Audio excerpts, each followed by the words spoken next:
গ্রামরক্ষী বাহিনী বিডিপি রাজ্যিক স্তরের সভায় অংশগ্রহণ করার পূর্বে অসম তথা কেন্দ্রীয় সরকারের কাছে বিভিন্ন দাবি তুলে ধরেন সমাজকর্মী আব্দুল হান্নান লস্কর। তিনি তার বক্তব্যে বলেন, সদু অসম গাঁওরক্ষী বাহিনী ৭৬ বছর পূর্বে প্রতিষ্ঠা করা হয়েছিল। প্রতিষ্ঠাতা ছিলেন স্বর্গের হরিমোহন বড়ুয়া। বর্তমানে গোটা অসমে ২২,০০০-এর অধিক বিডিপির কর্মীরা গ্রামেগঞ্জে স্থানীয় পুলিশের সঙ্গে সমাজের কাজে নিয়োজিত আছেন। তিনি আরও বলেন, হাইলাকান্দিতে বিডিপির সার্কেল অফিসার দীর্ঘদিন থেকে দেওয়ার দাবি করা হলেও দেওয়া হয়নি। তাই বিভিন্ন স্বেচ্ছাসেবীদের কার্যক্রম করতে অনেক অসুবিধার সম্মুখীন হতে হয়। তাছাড়া বর্তমানে বিডিপি কর্মকর্তাদেরকে দীর্ঘ ৩ বছর থেকে কোনো ধরনের উপযুক্ত সরকারি ভাতা প্রদান করা হয় নাই। তাই তিনি আসামের মুখ্যমন্ত্রীর দৃষ্টি আকর্ষণ করে বলেন, শীঘ্রই বিডিপির মাসিক ভাতা পুনরায় ২৫০০ টাকা করে বহাল করা হোক। তিনি দুঃখ প্রকাশ করে আরও বলেন, পূর্বে টর্চ লাইট, জ্যাকেট, ছাতা ইত্যাদি বিতরণ করা হলেও বর্তমানে কোনো ধরনের সাহায্য সহযোগিতা সরকারের পক্ষ থেকে করা হয়নি। যদি এই অবহেলা অব্যাহত থাকে তাহলে বিডিপির কর্মীরা গ্রামেগঞ্জে কার্যক্রম থেকে বিমুখ হবেন। ফলে সমাজে চুরি, জুয়াসহ বিভিন্ন অসামাজিক কার্যকলাপ বেড়ে যাবে। তাই এই দাবিগুলো দ্রুত সমাধান না করা হলে ভবিষ্যতে গণতান্ত্রিক আন্দোলনের হুঁশিয়ারি দেন সমাজকর্মী Abdul Hannan Laskar. News desk report, HKD TV. দেখুন, সৌদি অসম গাঁওরক্ষী বাহিনী, যেটা আজকে থেকে নয়, প্রায় ৭৬ বছর পূর্বে এটা প্রতিষ্ঠিত হয়েছিল। আর প্রতিষ্ঠাতা ছিলেন আমাদের স্বর্গীয় হরিনারায়ণ বড়ুয়া। আজকে আমার আসামে প্রায় ২২,০০০-এর অধিক রেজিস্টার্ড বিডিপি আছে, যেগুলা আসাম গভর্নমেন্ট স্বীকৃত। বর্তমানে আমাদের আগামী ২৮ এবং ২৯ জানুয়ারি তিনসুকিয়া জেলায় ডুমডুমা মহাবিদ্যালয় প্রাঙ্গণে আমাদের বিডিপির প্রতিষ্ঠাতা দিবস। আর সেই প্রতিষ্ঠা দিবস উপলক্ষে আমরা হাইলাকান্দি জেলা থেকে আগামীকাল অর্থাৎ ২৭ জানুয়ারি আমরা এক প্রতিনিধি যাচ্ছি। তো সেখানে ২৮ তারিখ আমাদের প্রতিনিধি সভা হবে, ১৫ দিন প্রকাশ্য সভা হবে।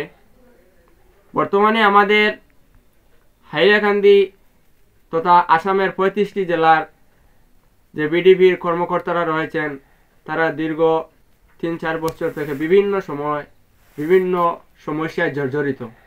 যে সমস্যাগুলো নিয়ে আমরা প্রতি বছর বিডিপির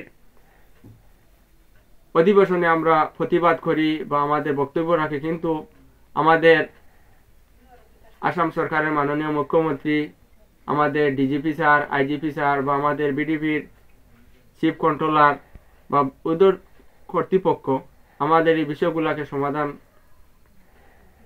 করে দেন নাই। তো আমরা আগামীকাল আমরা এক প্রতিনিধি দল যাব তিনসুকিয়ায়।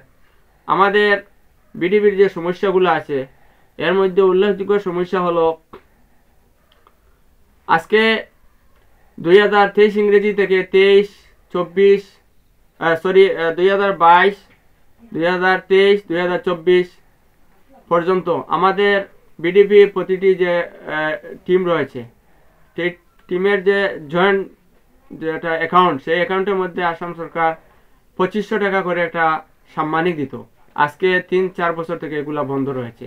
কিন্তু এগুলার পরিবর্তে ২৫ জনিয়া কমিটি গঠন করে ২৫ জনকে ১০০ টাকা করে মাহিলি যে সম্মানী দেওয়া হচ্ছে, তা অত্যন্ত দুঃখজনক।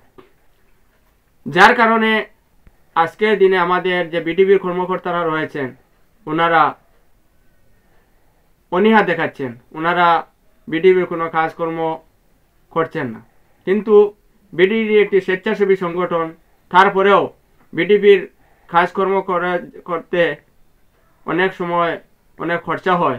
কিন্তু এই যে সামান্য যে ১০০ টাকা, এই ১০০ টাকা দিয়ে ছাপানো কোনো দিন করে হয় না একজন কর্মী। তো আমরা আসাম সরকারের মাননীয় মুখ্যমন্ত্রীর কাছে অনুরোধ করব যে আগামী ২৮-২৯ অধিবেশনে আমাদের আগের নিয়ে যেভাবে 2500 টাকা করে দেওয়া আর সিস্টেম ছিল, সেই সিস্টেমটি চালু করার জন্য আমরা জোরালো দাবি জানাবো। তারপরে আমাদের বর্তমান সময়ে আধুনিক যুগ, আমাদের বিডিপির অনেক কাজকর্ম বেড়ে গিয়েছে, তার সঙ্গে আমাদের বর্তমানে অ্যান্ড্রয়েড মোবাইলের প্রয়োজন আছে। তো আমরা দাবি করব আমাদের প্রত্যেক বিডিপি টিমকে কম করে একটি অ্যান্ড্রয়েড মোবাইল দেওয়ার জন্য, এটাও আমাদের একটি দাবি থাকবে।